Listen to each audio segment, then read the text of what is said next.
avanza rápidamente esta mañana de día viernes y como habíamos anunciado, ¿cierto?, en nuestra introducción, vamos a hablar sobre un tema que, bueno, siempre es bienvenido porque sabemos que la llegada del invierno, de los meses más fríos, nos obliga a mantener nuestros hogares bien calefaccionados, debidamente calefaccionados además. Claro, pero como aumenta también el consumo, también aumentan de repente algunos riesgos que podemos tener no en el uso del gas, sino que en el fondo en la seguridad de la mantención de los equipos, de cómo lo hacemos. Entonces, hemos querido invitar esta mañana a la empresa distribuidora de gas acá gas natural en la región, y para ello nos acompaña el gerente comercial de Gasco Magallanes, don Gonzalo Herrera, a quien le agradecemos que haya aceptado la invitación de Región en Diálogo para hablar de las distintas medidas preventivas que se deben adoptar. Bienvenido, Gonzalo, muchas gracias por estar con nosotros hoy día. De nada, pues gracias a ustedes también por la invitación.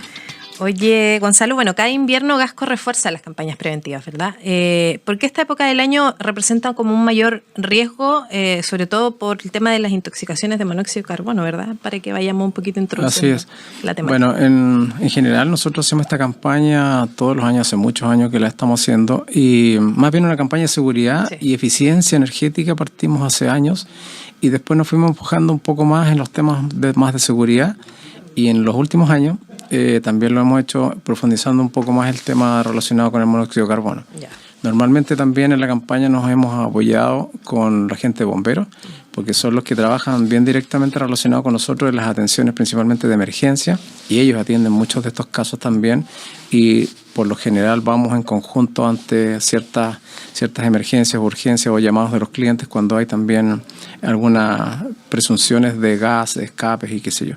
Entonces el tema del monóxido se ha tornado un tanto complicado en el último tiempo, o históricamente, la verdad, más bien quizá por efectos de que hemos tenido fallecidos, y en el año pasado hubo bastantes fallecidos, o sea, más de lo normal. Entre comillas, no es normal que se muera la gente, pero por estadística el año pasado aumentó significativamente. Entonces hemos ido, como digo, intensificando esto en términos de concientizar a la gente más bien, de tomar algunos resguardos, y lo hacemos principalmente previo al invierno o en esta época, cuando más se usan los artefactos de calefacción principalmente, pero la campaña en definitiva es algo que es atemporal en el sentido de que en cualquier momento puede ocurrir algún incidente. Entonces la idea es justamente estas recomendaciones para que se puedan hacer estos mantenimientos preventivos, idealmente una vez al año, y por lo general recomendamos que sea previo al invierno, antes del mayor uso obviamente de los artefactos, y eso más bien, y principalmente tratar de hacerlo con personal calificado, porque a veces uno trata de hacerlo rápido y abaratar costos. Y claro, abaratar costos tal cual, pero no siempre se asegura de que vaya a quedar todo en buen estado. Entonces finalmente la idea es, la recomendación principal, hacer estos mantenimientos, estas revisiones con personal calificado, que son principalmente los instaladores, instaladores SEC, que son los capacitados y son certificados para poder hacer estas intervenciones en las instalaciones de gas. Entonces, en términos generales. Entonces, la idea es que tratemos de hacerlo y como digo, con personal calificado. Oye, Gonzalo, ¿reciben muchas llamadas ustedes ahí sí.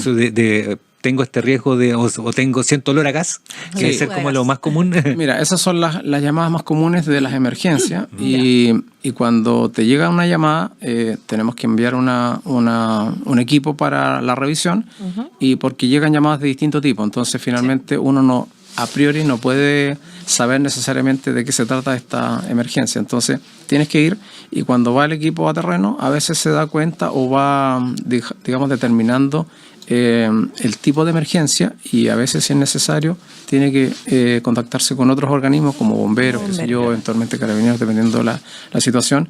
Y sí, nos llegan bastantes llamadas, sobre todo en esta época se intensifica un poco más bien también por este mismo tema con el monóxido, porque a veces llega gente que se empieza a sentir un poco mal, o que a veces siente un olor extraño o una presencia extraña y llama. Ahora, el monóxido, como sabemos, no tiene olor ni color. Y eso es lo complicado finalmente, porque es difícil detectarlo. Muchas veces la gente empieza a sentirse mal o siente algún olor de algo y presume que puede ser el mismo gas. A veces hemos tenido llamadas digamos, falsas llamadas que nosotros llamamos, que de repente se presume que hay gas, pero a veces incluso los residuos, la basura, qué sé yo, generan ciertas emanaciones que a veces son parecidos, por decirlo de alguna manera, al combustible, y a veces no son necesariamente emanaciones de gas. Pero bueno, es importante igual que la gente esté preocupada y nos avise ante cualquier duda. Más vale salir de la inquietud y poder atenderlo. Oye, Gonzalo, bueno, como estamos viendo en esas imágenes, parte de la campaña que ustedes hacen, ¿cuáles debieran ser estas revisiones? Que la gente debiera poner atención para llamar a su cierto instalador certificado y que diga, ¿sabes qué? Revísame esto, tengo la sensación de que aquí está la falla. ¿Cuáles son esas revisiones? Así es, mira, principalmente son, según mi parecer, son cosas relativamente simples y cosas simples pero súper importantes. Por ejemplo, los ductos de evacuación de los artefactos, que muchas veces existen, están instalados, pero no están bien instalados, en el sentido de que muchas veces los diámetros de los ductos no son los adecuados o no están bien sellados, y también la misma evacuación, a veces hay ductos que están en 90 grados y obviamente eso también dificulta la evacuación. El ducto está hecho y diseñado para que evacúe los productos de la combustión de algún artefacto.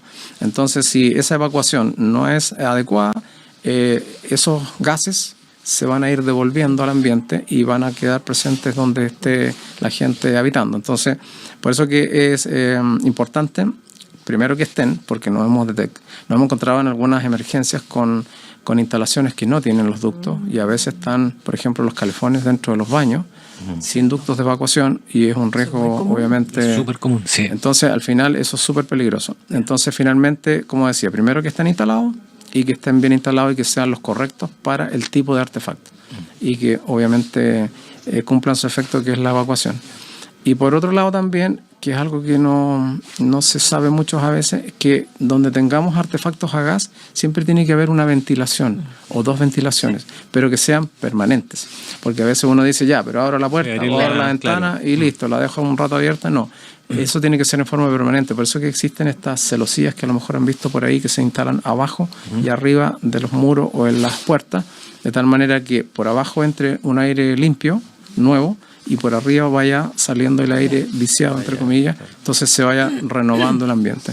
Entonces hay temas normativos, no vamos a entrar en ese detalle, pero mientras tengas artefactos a gas en algún ambiente, debieras tener una ventilación.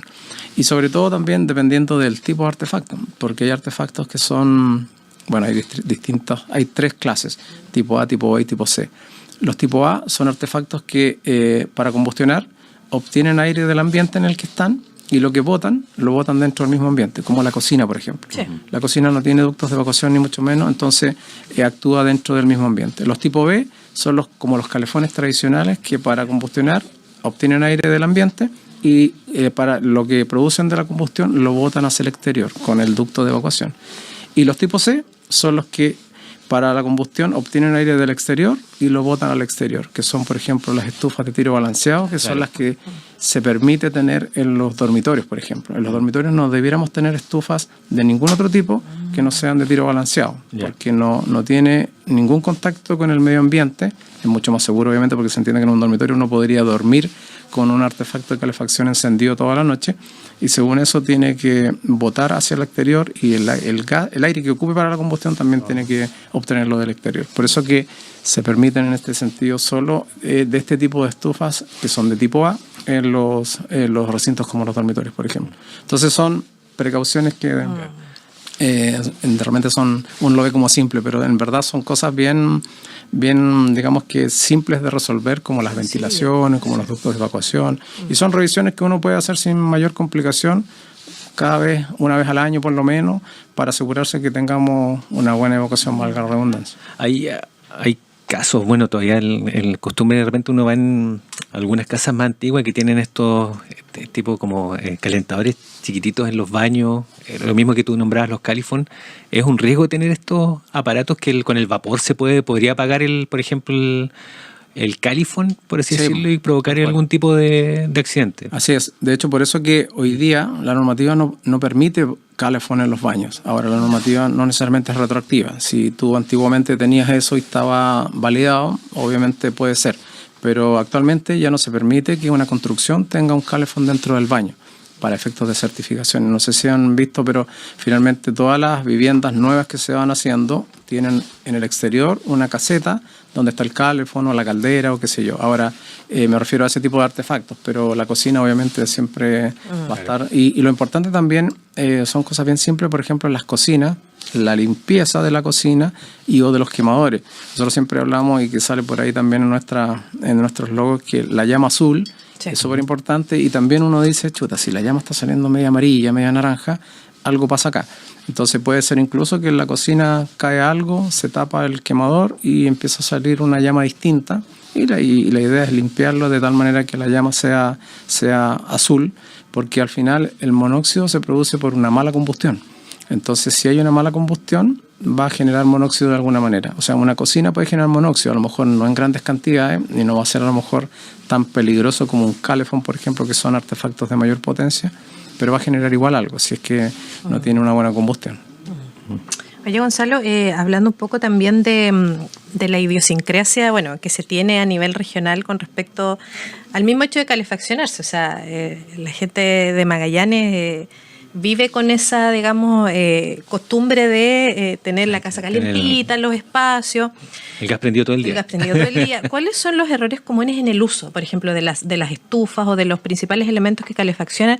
Sobre todo, por ejemplo, teniendo en consideración que hoy día Magallanes no solamente vive de una población netamente magallánica, hay mucha gente que viene del norte que tal vez no tiene la costumbre de hoy día saber usar estos elementos, y un poco tiene que familiarizarse, pero también ahí un poco puede caer en el error de mal utilizar estos implementos. Así es. ¿Cuál es un poco también la campaña educativa que ustedes hacen para que finalmente la mayor parte de la población también esté al tanto de esto y tome las precauciones? Porque, claro, no solamente en el tema del monóxido de carbono, sabemos que de repente hay gente que pone a secar ropa encima de la estufa y se produce un incendio.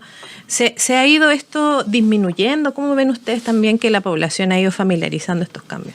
Sí, mira, hay puntos bien importantes que tú mencionaste, justamente porque una cosa es la campaña de monóxido, exacto, pero la campaña también habla de otros temas de seguridad, como lo que tú mencionaste también en relación justo al hecho de que por costumbre también tratamos de secar ropa cerca de los calentadores o las estufas o como se llame, y muchas veces cuando hay artefactos que son como con llama viva, y ahí se producen incendios, tal cual, de una cuestión muy simple, o de repente se cuelga ropa encima se te cae algo y eso se calienta después de un tiempo y puede generar una llama, qué sé yo, incendio. Y eso ocurre bastante. De hecho, lo que comentaba, que como trabajamos con los bomberos, siempre les toca trabajar en esta situación. Nosotros tenemos varias fotografías por ahí de situaciones con las que nos hemos encontrado, justamente a propósito de secar ropa cerca de los artefactos de calefacción.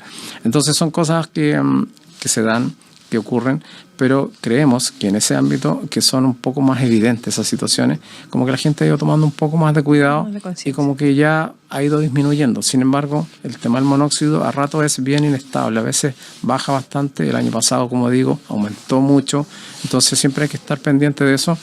Y un aspecto importante, como tú mencionabas, que en la región tenemos gente, no necesariamente de la región, que viene de otros lugares, incluso de otros lugares no del país, claro, y que no tiene esta costumbre del uso de los sistemas de calefacción y no saben mucho al respecto.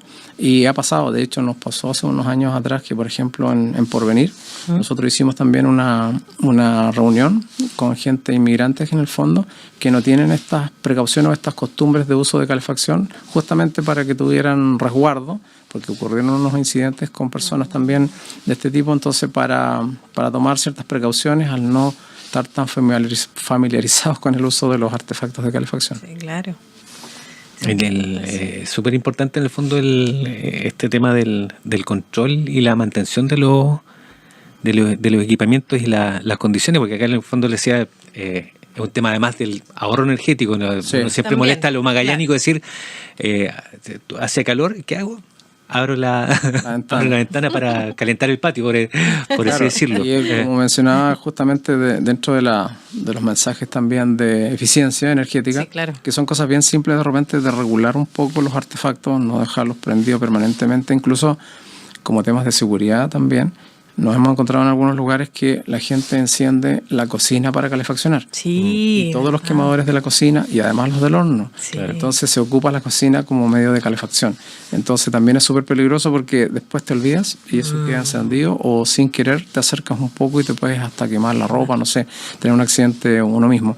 Entonces esas cosas que de repente resultan o han resultado de buena manera, pero de repente de un momento a otro se puede provocar un problema y obviamente nosotros recalcamos, la cocina no está diseñada o hecha para calefaccionar.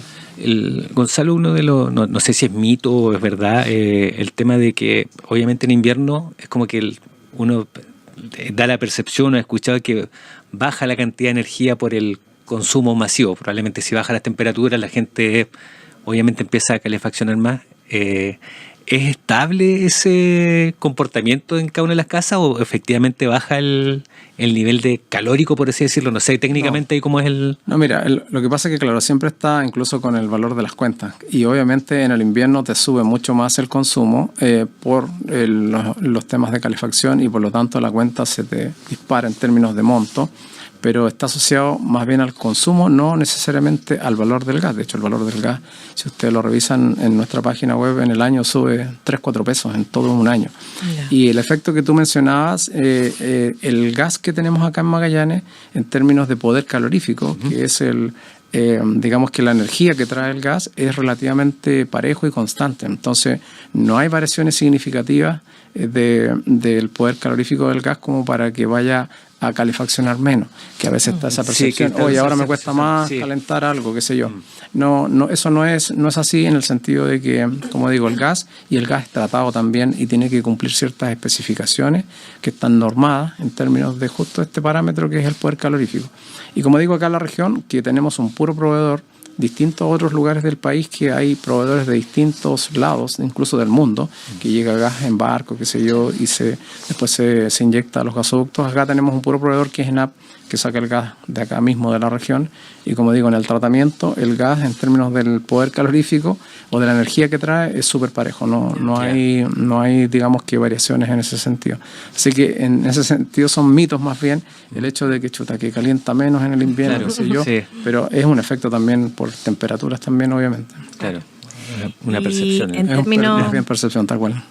En términos de cantidad de consumo, ¿cuánto es lo que sube en época invernal? Mira, es prácticamente el doble.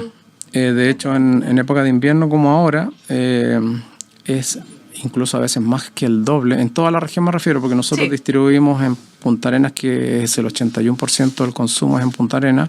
En Puerto Natal es cerca de un 15% y en Porvenir 4 o 5, varía un poquito. Pero efectivamente en la época de invierno se duplican los consumos. No digo que necesariamente cada cuenta, pero sí el consumo a nivel global incrementa mucho más.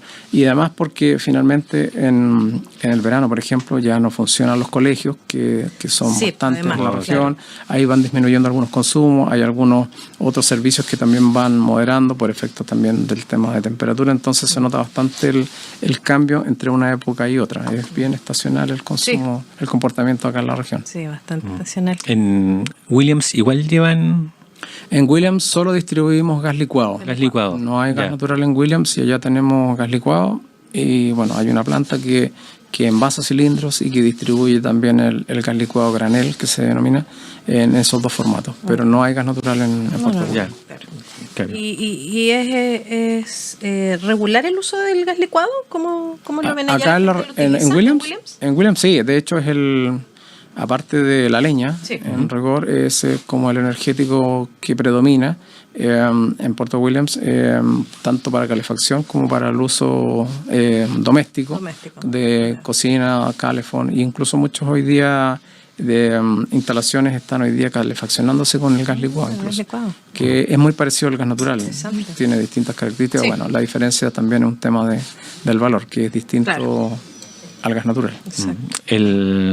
Llevándolo como otro tema de la como matriz energética, está asegurado el abastecimiento, siempre se habla igual de... Yo sé que ustedes son como en el fondo los que distribuyen, pero las conversaciones que tienen con ENAP, con el gobierno... Sí. ¿Hay una matriz segura para los próximos años? Sí, así es, no hay problema. De hecho, hay suficiente gas en la región como para bastante tiempo más. Y bueno, en relación a lo que ustedes mencionaban del consumo eficiente, por eso que hubo años atrás todas estas campañas de eficiencia energética en el fondo, o del consumo de gas natural, justamente porque había por ahí una inquietud respecto de la disponibilidad de suministro y más bien del buen uso. Entonces finalmente, porque este gas, como se sabe, está subsidiado, entonces finalmente acá en la región. Entonces la idea era justamente hacer bien uso de ese consumo y de ese subsidio, obviamente, pero hay gas por mucho rato, así que no hay problema en ese sentido. Y asimismo estamos tratando también de ver la opción de ir reforzando los gasoductos, porque hay ciertas complicaciones en algunos lugares para poder hacer que las ciudades las relevantes de la región puedan ir también desarrollándose y creciendo, porque necesitan energía finalmente. El tema de la distribución, importante. Oye, uno de los temas que yo creo que ha sido una campaña que ha resultado, por lo menos en el concepto, es el YAE. Sí, antes de acabar, yo creo que todo el mundo como que lo... Mira, qué bueno que lo tocaste. Tiene muchos problemas con eso. Es súper bueno porque la idea es que la gente lo use, principalmente las empresas que hacen trabajos en la calle, o en la calle nosotros le llamamos al exterior de los domicilios, porque es por donde están nuestras redes. Y nos pasa mucho que a veces no se llama, se hacen trabajos, y se pasa a llevar la red y se rompe la red, obviamente, se perfora, se pincha, qué sé yo, y eso significa que hay que ir a hacer, más que hacer la reparación en sí, es que a veces tienen que cortar el suministro en ciertas cuadras, porque tienes que hacer una intervención.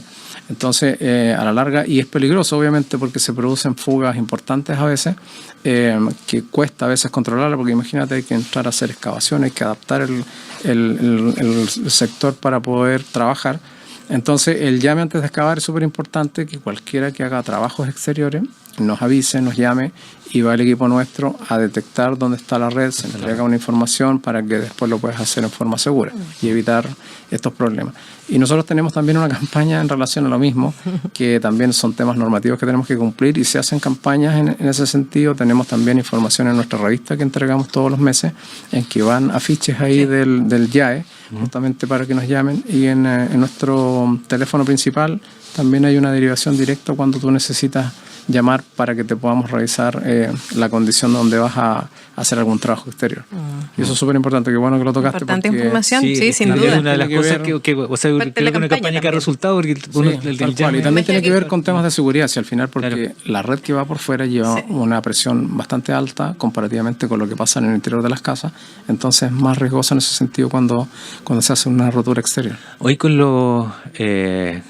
los choques también tienen harto, es un problema que rompen medidores, cosas así. Sí, esas son emergencias que nos toca atender por efectos de cuando se pasa a llevar un medidor por algún choque o cualquier situación de este tipo, y que claro, son también bien complicadas a veces, porque dependiendo de la gravedad del accidente, a veces cuesta poder después hacer esa intervención, claro. Porque a veces, dependiendo de la condición, tienes que meterte un poco más hacia abajo para poder sellar ese empalme que está llevando el gas en el fondo. Los semáforos y los medidores. Exacto, siempre tienen equipo 24 horas de emergencia. Teléfono de emergencia. La emergencia funciona 24/7 todos los días del año, en toda instancia. Tenemos que tener obviamente un equipo para ello. Claro. Tenemos también el teléfono, el call center nuestro, o el teléfono que está siempre en las boletas en todas partes, que atiende 24/7 también. Entonces, por lo mismo, porque si alguien necesita llamar o comunicarse con nosotros por alguna emergencia, tenemos que tener disponibilidad de atención. Una consulta con respecto al llamado. ¿Está la central está ubicada acá o está fuera de la región? No. Que uno de los temas que de repente uno dice, cuando llama a otra empresa, me atendieron de otro lado, entonces... No, afortunadamente nosotros tenemos nuestro centro de atención telefónica ubicado físicamente acá en Magallanes, específicamente en Punta Arenas, en nuestra oficina comercial principal acá en O'Higgins, en Punta Arenas, y por lo tanto es una ventaja, creo yo, porque así la gente nuestra conoce obviamente la región, conoce la realidad de la región, conoce los lugares de la región también, como para poder dimensionar de qué se trata, y también entregar la información correcta a la cuadrilla que va a ir a atender la emergencia. Si bien es cierto, el call center está centralizado para toda la región, pero es local. Yeah. No se atiende en otro lugar, ni siquiera en otro lugar de Chile, porque podría ser en Santiago, no sé, pero es local, funciona acá directamente acá en Punta Arenas. Perfecto. Qué bueno. Bien, sabemos que la calefacción, bien digo, es una necesidad cotidiana, ¿cierto? De miles de familias magallánicas, pero también, como lo hablábamos acá con Gonzalo, una responsabilidad compartida. Así que la prevención, el mantenimiento de los artefactos y una adecuada ventilación, como bien lo hablaba acá nuestro invitado, pueden marcar la diferencia entre un invierno seguro y una emergencia. Así es, así que agradecemos a Gonzalo Herrera, gerente comercial de Gasco Magallanes, por acompañarnos en esta edición de Región en Diálogo. Muchas gracias. Nada, muchas gracias a ustedes también y espero que estos mensajes le ayuden a la gente para tratar de pasar un mejor invierno. Sí, esa es la idea, de aportar también con información de utilidad para la comunidad. Muchísimas gracias, Gonzalo, que tengas un excelente día y nos separamos unos instantes. Sí, y volvemos a hablar...